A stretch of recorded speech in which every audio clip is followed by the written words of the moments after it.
Contrariamente, el presidente los veía como enemigos.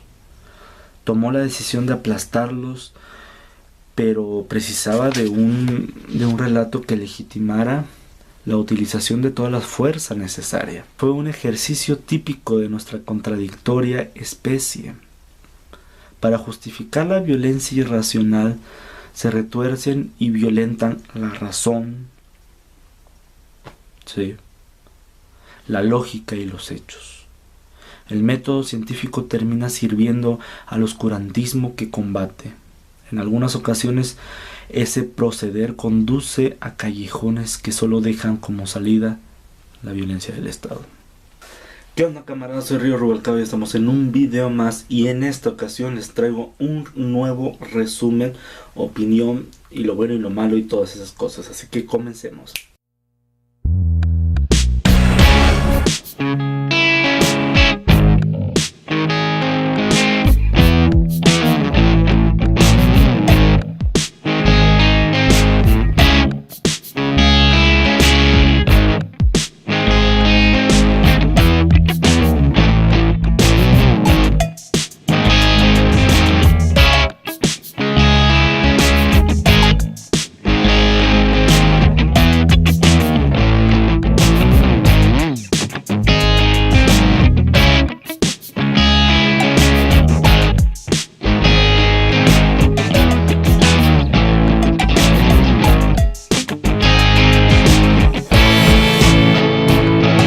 Bien, en esta ocasión me toca reseñar o dar una opinión de este libro precisamente, ¿no? De Tlatelolco a Ayotzinapa. Sergio Aguayo es una persona muy preparada, tengo entendido, por lo que él mismo dice. Ha trabajado y ha estudiado ciertos doctorados o doctorados, e inclusive en la portada dice profesor del Colegio de México, profesor del Colegio de México y Universidad de Harvard. Es una persona que está sumamente preparada y que en esta ocasión nos trae este libro de Tlatelolco a Ayotzinapa, las violaciones del Estado, ¿sí? ¿De qué trata este libro? Vamos a platicar un poco, ¿no? De cómo va narrándose estos acontecimientos. Sergio Aguayo hace una recopilación de sucesos en base a una infinidad de situaciones, en base a testimonios, en base a lo que ha encontrado en otros libros, en lo que ha encontrado en otros archivos. Da a entender que este es un pequeño resumen de no más de 160 páginas, ¿no? Esto es un pequeño resumen, insisto, de un doctorado, ¿no? Como quien dice, es un ensayo en donde él empieza a narrar todo lo que ha podido investigar en su doctorado, ¿no? Para poder tratar de entender todo lo que ocurrió alrededor de Tlatelolco, que es donde empieza, ¿no? Todo lo que ocurre en Tlatelolco, todo lo que aconteció en el 68, el 2 de octubre del 68, lo que ocurrió después y lo que ocurrió antes, y de una manera extraordinaria pasa por el EZLN, cómo va ocurriendo todo esto, más o menos con la misma situación, y termina con Ayotzinapa con un breve resumen de Ayotzinapa. Básicamente es lo que trata este libro, y es como vamos a entender un poco acerca de cómo vivimos el suceso del 2 de octubre en Tlatelolco, cómo lo vivió la presidencia, cómo lo vivió Echeverría después, cómo lo vivió la prensa extranjera. Es un suceso extraordinario dentro de lo malo, ¿verdad? Es un suceso en donde hay mentiras, donde hay traiciones, donde se pasaron la bolita, en donde se culpa al presidente, se culpa al ejército, se culpa a fuerzas ajenas al país, a los Estados Unidos. Y él empieza a mencionar eso y a afirmarlo o descartarlo según sea el caso. Y bien, continuaremos ahora con los puntos buenos o los puntos destacados de este libro. Realmente este es un libro que, si hablamos de en su totalidad, es un gran libro. Lo bueno de este libro es un libro muy bien explicado, con una jerga muy fácil. Realmente cualquier persona, ¿no?, que haya leído demasiado, que haya leído poco o que no haya leído nada, si quiere adentrarse de forma introductoria, ¿no?, a este mundo de la política, especialmente de las violencias del Estado, como dice el mismo título, pues es totalmente recomendable este libro porque tiene una jerga fácil. No es un libro que intente profundizar mucho en la teoría política o en las violaciones de Estado, insisto, sino que es como un pequeño resumen para todo, ¿no? Parece ser que está narrado en forma como si fuera un cuento, ¿no? Los extractos que saca de otras fuentes y las opiniones que él mismo hace, pues son puntos a favor en este libro que te hace dar la sensación de que es una novela que ocurre entre el 2 de octubre y Ayotzinapa. Es una sensación que parece que está ahí el autor, y es precisamente porque está ahí. Ese es otro punto bueno, ¿no? El autor nos narra de primera mano y nos da esa sensación de tristeza, de enojo, de impotencia, ¿no? Con sus propias opiniones o con el extracto, insisto, de otras fuentes, ¿no? Debido a que él estuvo ahí, él fue parte de todo ese movimiento previo, durante y después de todo lo que ocurrió, ¿no? E inclusive te empieza a profundizar otros aspectos, ¿no? Yo pensaba que todo este rollo del 2 de octubre era exclusivamente del DF, y no, realmente antes, durante y después, insisto, era un movimiento nacional, era un movimiento que la presidencia, el Estado, se les salió de control. Por eso tuvieron tanto miedo. Ya no era una manifestación más en la cual podía reprimirse de fácilmente mandando a los soldados, sino que era algo más profundo. De hecho, marca un antes y un después este suceso, para bien y para mal. Para bien, pues la represión que tanto existía fue disminuyendo conforme. E insisto, yo pensaba que era nada más una cuestión del DF o sus alrededores, pero no, empieza a dar pequeños ejemplos de lo ocurrido en San Luis Potosí, en Chihuahua, en Baja California, o en lugares parecidos o en estados parecidos, ¿no? En el norte, centro y sur de este país. Y eso es algo extraordinario porque él lo vivió, ¿no? Él vivió Tlatelolco, él vivió lo del levantamiento del ZLN.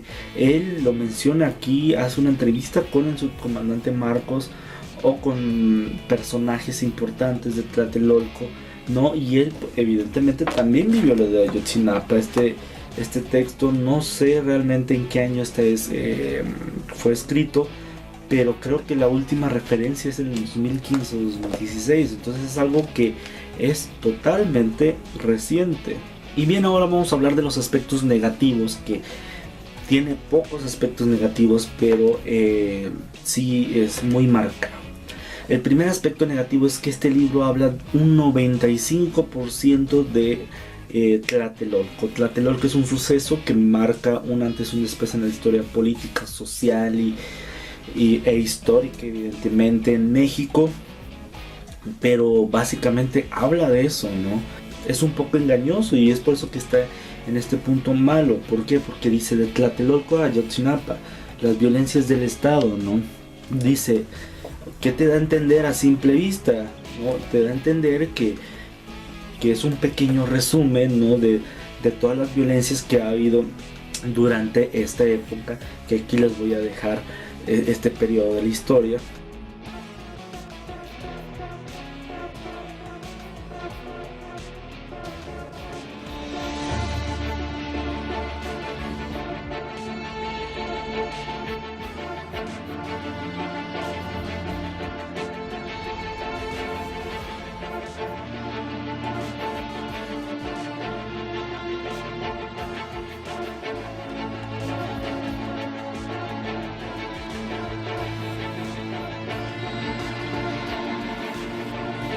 Pero de lo que estoy más orgulloso de esos 6 años es del año de 1968.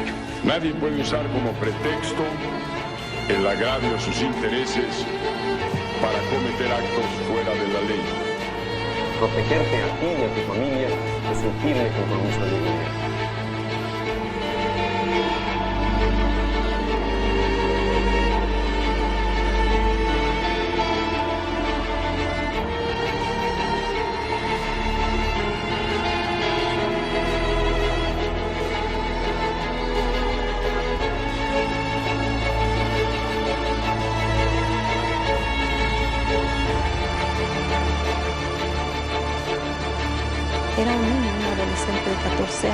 Atenco no puede estar solo. Nadie nos pregunta de este lado quién ha caído. No, y eso es lo que te da a entender, pero no, básicamente es un resumen muy bien hecho, por cierto, no, de lo que ocurrió desde diferentes puntos de vista, inclusive personales, de Tlatelolco, ¿no? Y ya literalmente al final hay un capítulo, en el capítulo 9, que se llama de Tlatelolco a Ayotzinapa, ¿no? Que se encuentra aquí. Es un capítulo de unas 10 o 15 páginas, no, unas 10 páginas yo creo, no creo que sea más, en donde te empieza a narrar los acontecimientos de Ayotzinapa. Y un poquito antes de este capítulo, al final del 8º capítulo, empieza a narrar acontecimientos del EZLN y lo empieza a hacer como una clase de resumen, un resumen que está dividido por 3 momentos, ¿no? Por 3 eras que él mismo lo menciona, que son las siguientes, ¿no? Primer periodo de noviembre del 69 a agosto de 1985. El segundo periodo es de 1981 al 2000, la metamorfosis del aparato de seguridad, donde ya empieza a mencionar todo este suceso del STLN con un poquito más de profundidad, lo que hizo Fox, lo que hizo Calderón, lo que hizo Salinas un poquito antes. Y esto es un punto malo, insisto, porque te vende la idea de que es precisamente un resumen de todo, con una perfecta división de lo que pasó en Atenco, en Tlatelolco, en Ayotzinapa, lo que pasó en infinidad de situaciones, y realmente es algo decepcionante. Inclusive en el pequeño resumen del capítulo 9, como ya mencioné, no hace un resumen de lo que se espera de Tlatelolco a Ayotzinapa. O sea, se espera que te narre todo lo que ocurrió entre medias, entre estos dos sucesos, o tal vez hace pequeños vistazos de lo que ocurrió con Peña cuando era gobernador del Estado de México, o cosas similares, ¿no? Realmente no profundiza mucho en este aspecto. Y bien, ya casi por concluir, lo raro de este libro, o lo extraño de este libro, pues es precisamente eso, ¿no? Un libro en donde 95% de este ensayo está dedicado a Tlatelolco. Insisto, lo hace demasiado bien, lo hace de forma increíble, inclusive hace, a pesar de que es algo resumido, es un aspecto espontáneo que voy a decir positivo, ¿no? Hace un enlace lógico y realmente significativo de Tlatelolco a Ayotzinapa, ¿no? Que menciona que por este suceso la represión militar fue menos, pero esto provocó que cárteles de droga pues tuvieran más poder y tuvieran un control, y por eso Fox se le desmadró el asunto, por eso a Calderón se le desmadró más el asunto, etcétera, ¿no? Pero lo extraño es eso, ¿no? Que es un 95%, pienso yo, dedicado a Tlatelolco. Y lo raro también es que lo último que menciona de Ayotzinapa es algo que ya vimos, ¿sí? Es algo que ya todos sabemos, al menos nosotros que nos tocó, afortunadamente o desgraciadamente, más desgraciadamente que afortunada, evidentemente, esta situación de los 43 estudiantes desaparecidos. Y es algo que es como un resumen de todas las noticias, ¿no? Que ocurrió, pero no tiene esa pequeña chispa que caracterizó el resto del 95%, ¿no? Y lo extraño es precisamente eso, ¿no? Y bueno, ya por último, es un libro que realmente lo recomiendo. Es un libro que es muy sencillo, muy simple, muy rápido de leer, y es algo muy entretenido, ¿no? A pesar de esos pequeños grandes detalles. Pero si te gusta la política, si te gusta enterarte de todo lo que ocurrió antes, durante y después de Tlatelolco, entonces te recomiendo ampliamente este libro. La dictadura perfecta no es el comunismo, no es la Unión Soviética, no es la Cuba de Fidel Castro, es México, porque es una dictadura de tal modo camuflada que llega a parecer que no lo es, pero que de hecho tiene, si uno escarbara, todas las características de una dictadura.